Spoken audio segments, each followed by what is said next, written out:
Good morning. Today is Friday 12 September. হ্যাঁ, সত্যি কথা বলতে দুর্গাপুজোর আগে পুজো আমেজে বাড়ি ফেরার মজাটাই আলাদা। এই প্রথমবার লাইফে নিজের বাড়ি থেকে এতটা দূরে এসে সেটা আরো ভালোভাবে ফিল করতে পারি। আর এটা হলো আমার লিভ ফর্ম, যেটা অ্যাপ্রুভ হয়ে গেছে। এর মানে আমি এইবার বাড়ি যাব। আর এটা বেগুন গাছের মতো কোনো একটা গাছ, কিন্তু পাহাড়ে হয় দেখেছি, জংলি কাঁটাওয়ালা। আজকের সকালটা বেশ রোদ ঝলমলে, তারপর হঠাৎই দেখছি হালকা হালকা মেঘও করছে। জানি না বৃষ্টি হবে কিনা। মহাদেবের মন্দিরে প্রণাম করে এগোতে থাকলাম। আর যত দিন এগিয়ে আসছে বাড়ি ফেরার, তত মনের মধ্যে এক্সাইটমেন্ট বাড়তেই থাকছে। বিকেলে যখন বেরিয়েছিলাম তখন ওই 6টা সাড়ে 6টা বাজে। তবে আজকে একবার স্যালনেও যেতে হবে হেয়ার কাটিং এর জন্য, না হলে মা ভিডিও কলে বলবে চুলগুলো যা বেড়েছে, পুরো বন মানুষের মতো লাগছে।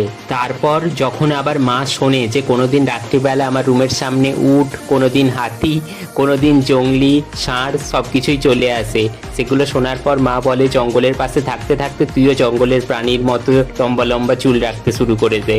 আর এটা রাত্রে যেটা দেখছো, এটাকে এখানে মিঠা চাওয়াল বলে। এটা ওই চালের সঙ্গে গুড়, নারকেল, ঘি, এলাচ, দারচিনি, লবঙ্গ এইসব দিয়ে বানায়, দারুণ টেস্টি।